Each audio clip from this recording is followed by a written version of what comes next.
শুধু শুধু শিক্ষা স্বাস্থ্য না, যদি আইনের শাসন না থাকে তাহলে বাংলাদেশের দারিদ্র্যের একটা বড় কারণ হলো হয় জমিগুলো বেহাত হয়ে যায় প্রভাবশালীদের কাছ থেকে, অথবা ওই জমি পুনরুদ্ধার করার জন্য আইনের শরণাপন্ন হলে তার যত ব্যয় করতে হয় এই আইনি ব্যবস্থায়, ত্রুটিপূর্ণ আইনি ব্যবস্থায়, তাতেই তিনি সর্বশান্ত হয়ে যান।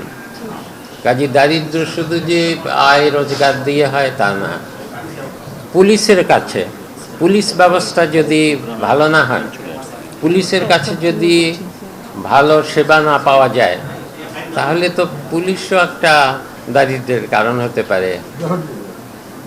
আশা করি আমরা চেষ্টা করছি যে আইন শৃঙ্খলা ঠিকমতো না হলে কেউই তো নিরাপদ না, কারুর সম্পদও নিরাপদ না, এবং সবচেয়ে বেশি ক্ষতিগ্রস্ত হয় গরিব মানুষরা। এবং আমরা মনে করি বাংলাদেশে ছাত্র জনতার অভ্যুত্থানের পর সব কিছু যখন ঢেলে সাজানো হচ্ছে, আপনারা দেখছেন তার মধ্যে অনেক ব্যত্যয় ঘটছে, অনেক কিছু আগের মতো আবার খারাপ হয়ে যাওয়ার একটা প্রবণতা আছে। তার মধ্যেও আমরা আশা করব যে ঠিক বাংলাদেশ ঠিক আগের জায়গায় আর যাবে না, বাংলাদেশ একটা নতুন জায়গায় ইনশাআল্লাহ যাবে। মানুষের মধ্যে যেই প্রেরণা যেটা জেগেছে এবং অন্যায় অত্যাচার যে মানুষ সহ্য করে না বেশি দিন, এটা কিন্তু যেই ক্ষমতায় আসুক না কেন তারা এটা উপলব্ধি করতে পারবে। আমাদের অন্তর্বর্তীকালীন সরকার, আমরা তো আমাদেরকে নিয়ে অনেক কথা হয়, আমরা ঠিক কাজ করছি না আমরা, কিন্তু আমাদের মূল লক্ষ্য হলো একটা ওইটুকু মাত্র সংস্কার করা যেটা দিয়ে একটা সুশাসিত গণতান্ত্রিক ব্যবস্থায় উত্তরণ করা যাবে যত দ্রুত সময় সম্ভব। এলএমই সার্টিফাইড বিশ্বসেরা কপারে তৈরি ওয়ালটন কেবলস, যা আপনার স্থাপনাকে রাখবে সব সময় নিরাপদ। সেইটুকু সংস্কারিত আমরা করতে চাচ্ছি। এইটুকু সময়ের মধ্যে আমরা যেই যতটুকু পারি অন্য খাতেও কিছু সংস্কারের চেষ্টা করছি, শিক্ষা খাত, স্বাস্থ্য খাত, জনপ্রশাসন, পুলিশ বিভাগ। বিশেষ করে পুলিশ বিভাগকে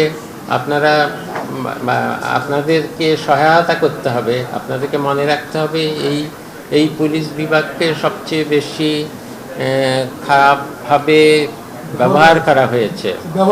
আমরা এটাকে নতুনভাবে আবার তৈরি করতে চাই, তা একটু সময় সাপেক্ষ। তাদেরকে যদি আপনারা সহায়তা না করেন তাহলে তো তারা আবার ঘুরে দাঁড়াতে পারবেন না।